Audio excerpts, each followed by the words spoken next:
Bismillahirrahmanirrahim. Assalamualaikum warahmatullahi wabarakatuh. Alhamdulillah teman-teman, saat ini saya mencoba memaparkan pengertian bahasa ya menurut beberapa sumber. Sumber yang saya ambil saat ini ada tiga. Yang pertama berdasarkan Kamus Besar Bahasa Indonesia edisi kelima. Kemudian yang kedua menurut Joyce Caraf. Kemudian yang ketiga berdasarkan Harimurti Kridalaksana. Baik, pada dasarnya semua pengertian yang disampaikan oleh para ahli di luar sana itu benar. Ya, akan tapi yang saya pilih cukup tiga referensi saja. Ya, ada saatnya saya akan menjelaskan pengertian bahasa menurut referensi-referensi yang lain. Ya, tidak ada alasan mengapa saya memilih tiga hal ini atau tiga definisi ini. Ya, ini saya ambil secara acak, ya, tidak ada pilih kasih di antara teori-teori yang lainnya, ya, begitu ya. Nah, kemudian eh, pada dasarnya mungkin ya, jika saya bertanya apa yang disebut dengan bahasa, pasti jawaban secara umum adalah bahasa merupakan alat komunikasi yang dilakukan untuk berinteraksi seperti itu ya. Ya, itu sah-sah saja, itu benar karena memang pada dasarnya bahasa memang digunakan untuk berkomunikasi. Nah, akan tetapi ada baiknya ternyata kita melihat pengertian-pengertian bahasa berdasarkan sumber-sumber yang memang sudah jelas, gitu ya. Apalagi berdasarkan Kamus Besar Bahasa Indonesia, berdasarkan para ahli ya. Banyak sekali para ahli di luar sana dalam buku-bukunya yang menjelaskan apa itu bahasa. Nah, itu kita perlu membacanya. Kita perlu menafsirkannya apa yang mereka sampaikan. Nah, kemudian eh, pengertian bahasa yang pertama kita kaji berdasarkan Kamus Besar Bahasa Indonesia. Nah, yang pertama, bahasa dikatakan sebagai sistem lambang bunyi yang arbitrer. Oke, lambang bunyi tidak perlu kita bahas ya, karena kalian tahu apa yang kita sampaikan menggunakan bahasa ini berupa bunyi-bunyian. Nah, jelasnya lagi nanti akan saya jelaskan di pengertian selanjutnya. Nah, kemudian yang pertama saya bahas adalah kata arbitrer. Ya, kata arbitrer di sini memiliki makna yang luas. Nah, salah satu makna yang lazim kita temui ya adalah bebas atau mana suka. Ya memang berdasarkan pengertian dari Abdul Khair bahwa arbitrer itu disebut dengan mana suka. Nah, mana suka di sini berarti ada kebebasan. Kebebasan dalam hal apa? Nah, itulah yang perlu kita pertanyakan. Walaupun ini adalah salah satu sifat bahasa, bukan berarti ketika kita berbahasa kita bebas ya menyampaikan apapun yang kita pikirkan, apapun yang kita rasakan. Ya karena kebebasan juga ada batasnya. Apalagi kita berada dalam negara yang berkebinekaan. Nah, artinya kebebasan-kebebasan ini juga harus diperhatikan dengan etika-etika kita agar tidak menyinggung orang-orang yang memang berbeda dengan kita. Nah, kemudian berarti arbiter di sini bukan seperti itu. Nah, arbiter di sini adalah ada pada contoh kasus yang akan saya paparkan. Nah, contohnya begini. Jika kita ingin minum, maka kita membutuhkan benda ya yang disebut dengan air gitu ya. Nah, kemudian pertanyaan saya simple. Mengapa benda yang kita minum atau bahkan bisa kita gunakan untuk mandi atau juga bisa kita gunakan untuk mencuci itu disebut dengan kata air? Mungkin ada yang menjawab di antara kalian karena bendanya cair, Pak. Maka disebut air. Karena bisa mengalir, maka disebut air. Dan lain-lain. Banyak sekali jawaban-jawaban yang mungkin kalian dapatkan. Jika memang alasannya karena bendanya cair, maka semua benda yang bentuknya cair atau yang wujudnya cair kita sebut dengan air. Tapi ternyata di lapangan tidak selamanya kita temukan bahwa benda yang cair disebut dengan air. Nah, berarti bukan itu alasannya. Baik, apa dong alasannya? Ternyata memang tidak ada alasannya. Mengapa? Karena memang bahasa dihasilkan secara arbitrer, secara mana suka. Maksud arbitrer di sini selain mana suka, tidak ada hubungan wajib antara benda yang dilambangkan dengan lambangnya itu sendiri. Nah, lambangnya di sini adalah huruf A, I, dan R, menjadi kata air. Nah, kata air ini tugasnya untuk melambangkan benda yang senantiasa kita minum. Dan banyak gunanya tuh yang lain tuh. Nah, artinya apa? Artinya memang tidak ada hubungan antara simbol tersebut atau kata air tersebut dengan benda yang diwakilkannya, sehingga apa? Sehingga bahasa-bahasa dari suku bangsa yang lain, kemudian dari bangsa yang lain, itu memiliki kosakata yang berbeda untuk mewakili benda yang tadi kita bicarakan. Ya, benda yang kita bicarakan adalah benda yang dapat kita minum, dapat digunakan untuk mencuci, mandi, dan lain-lain. Nah, ternyata di suku bangsa yang lain, kemudian di bangsa yang lain, itu menamai benda tersebut dengan nama yang lain.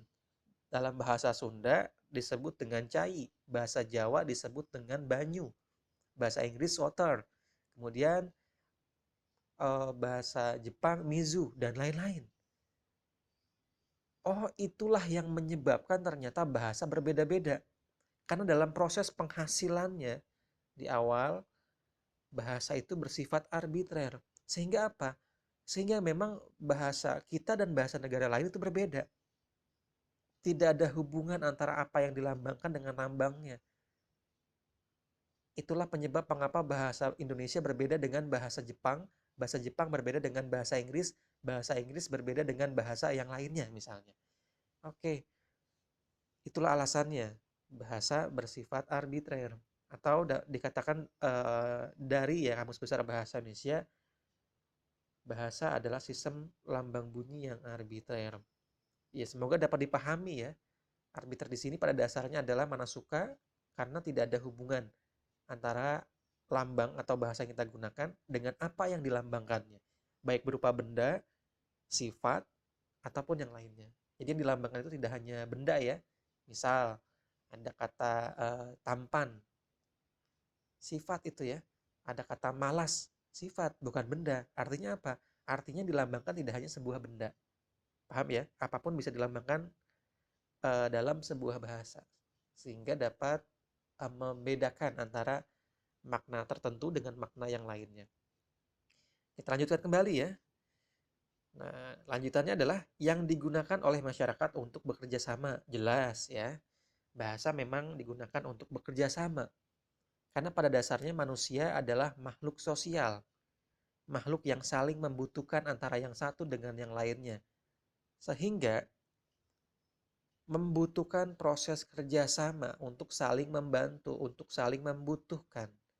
Ya, untuk saling menguntungkan juga. Sehingga untuk melakukan proses tersebut, kegiatan tersebut, tidak mungkin orang yang satu dengan orang yang lainnya saling diam-diaman. Mungkin bahasanya seperti itu ya. Saling diam, kemudian hanya sebatas lirikan mata saja atau gerakan tubuh saja, tidak mungkin. Harus ada satu media yang membuat mereka lancar, yang membuat kita lancar untuk saling bekerja sama. Apa medianya? Medianya adalah bahasa untuk bertukar pikiran, untuk saling menyampaikan. Itulah yang disebut dengan interaksi. Begitu ya. Dan yang terakhir adalah untuk mengidentifikasi diri. Identifikasi diri di sini mungkin agak berbeda dengan pengertian yang lain. Tuh, kerjasama mudah dipahami, interaksi mudah dipahami. Nah, sekarang identifikasi diri maksudnya apa?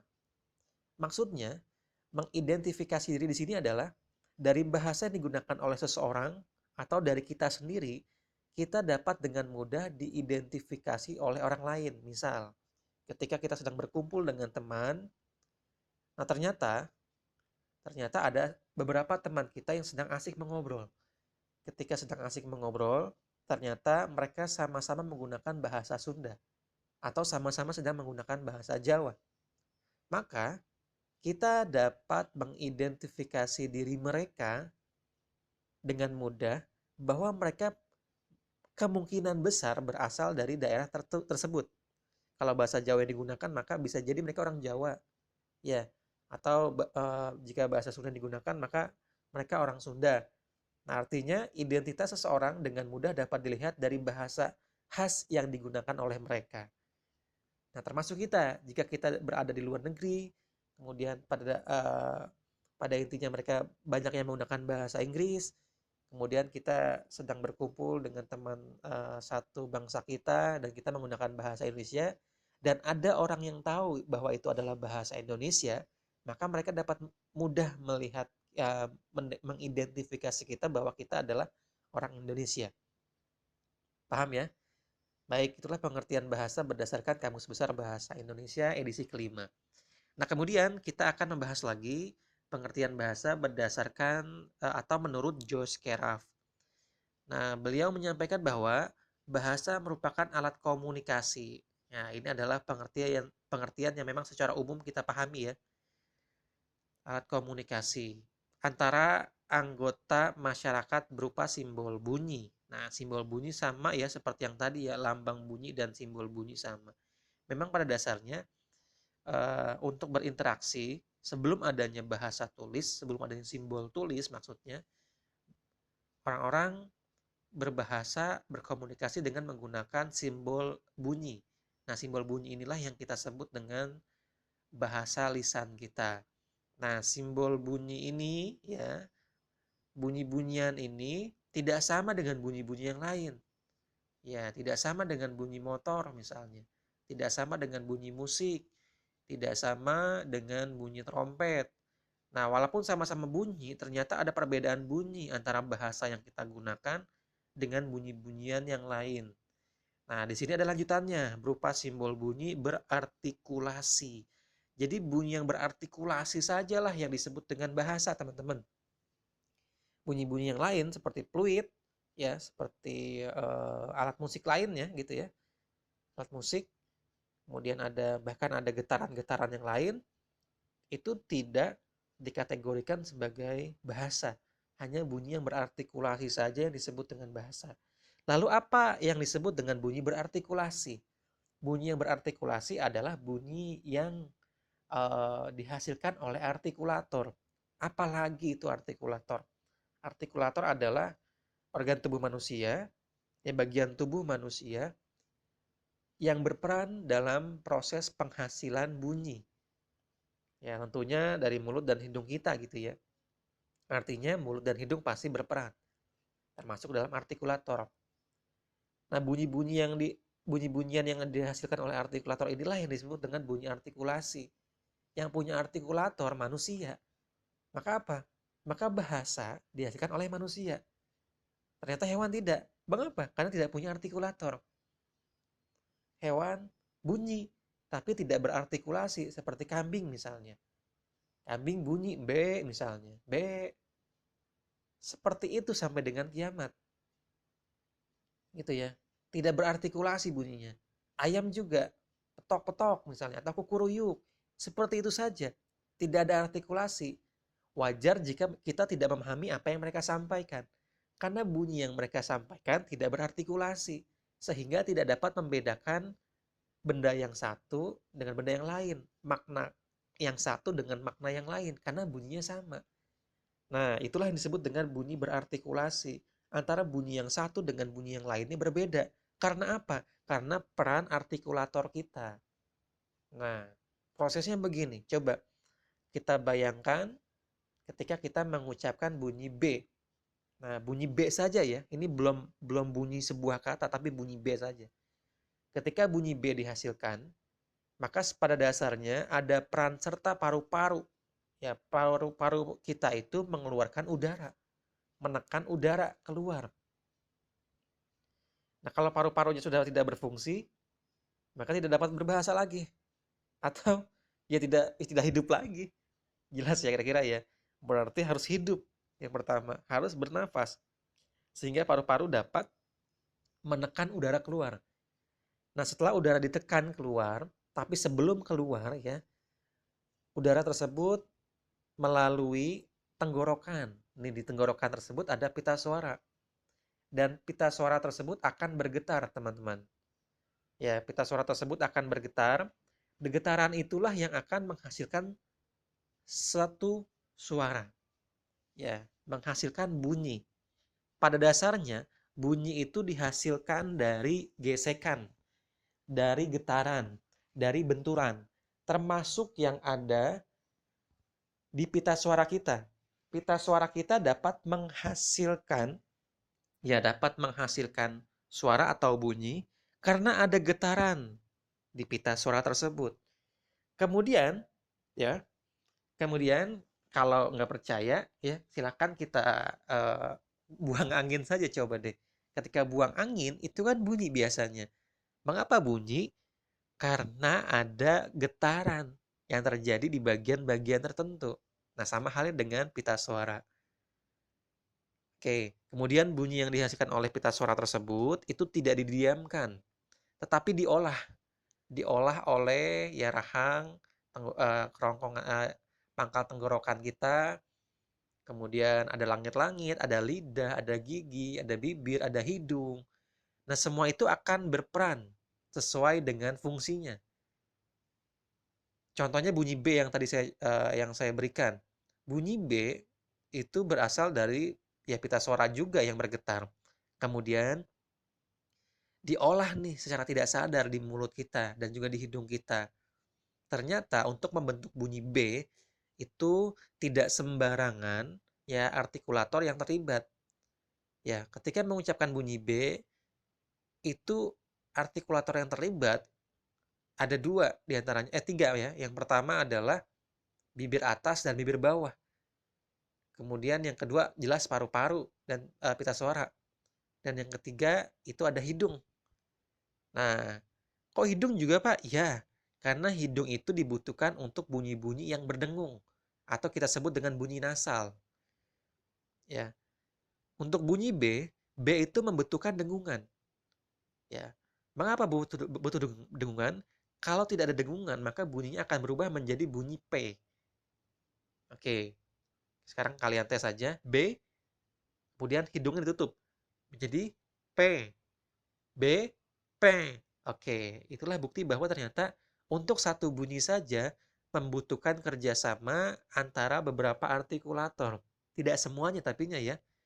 Nah, ini adalah bukti bahwa bahasa atau bunyi yang dihasilkan oleh manusia ini adalah bukan bunyi yang sembarangan, tapi bunyi yang berartikulasi yang dihasilkan oleh artikulator. Prosesnya udah saya ceritakan secara simpel. Nah, kemudian mengapa disebut dengan artikulasi? Nah, dengan adanya artikulasi, maka bunyi yang satu dengan bunyi yang lain berbeda. Sehingga kalau digabungkan menjadi sebuah kata. Misal begini, ada kata bibi gitu ya. Bibi. Bibi itu kan dihasilkan dari bunyi B, bunyi I, bunyi B, bunyi I. Sehingga menghasilkan kata bibi. Nah, ketika menghasilkan kata bibi, maka kata bibi ini akan dapat mewakili satu konsep, satu benda, satu apa ya, satu istilah yang kita gunakan untuk mewakili adiknya orang tua kita. Nah, dari satu kata ternyata dapat membedakan makna. Artinya bibi tidak kita gunakan untuk sebuah makanan. Itulah bunyi berartikulasi. Kita bersyukur bahwa kita memiliki alat ucap yang masih normal. Sehingga kita dapat membedakan makna yang satu dengan makna yang lainnya, ya, dan dapat berkomunikasi. Kasihan bagi saudara-saudara kita yang memang tidak dapat berkomunikasi menggunakan bahasa lisan. Mereka menggunakan isyarat. Yaitu isyarat ya. Mereka menggunakan lambang-lambang selain bunyi berartikulasi. Gitu ya. Kemudian dihasilkan oleh alat ucap. Jelas ya, artikulasi dihasilkan oleh artikulator untuk menyampaikan perasaan dan pikiran. Jelas. Ya, kita berkomunikasi itu tujuannya untuk menyampaikan apa yang kita pikirkan, apa yang kita rasakan. Mengapa dua hal ini saja? Pada dasarnya memang senantiasa yang kita sampaikan kalau tidak dari pikiran, ya dari perasaan.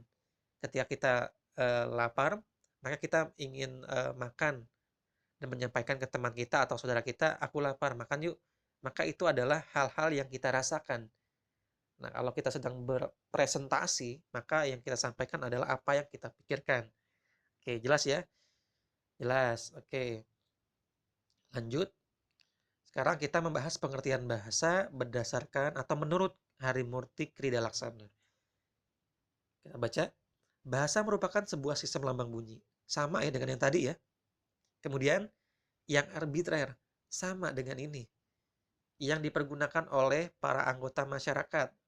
Ya manusia pada dasarnya ya. Untuk bekerja sama. Sama dengan disampaikan oleh kamus besar. Untuk berinteraksi. Sama. Kemudian untuk mengidentifikasi diri. Sama. Nah ternyata pada dasarnya dapat kita simpulkan bahwa bahasa adalah sistem lambang bunyi yang arbitrer. Ya, kemudian lambang bunyi tersebut berartikulasi,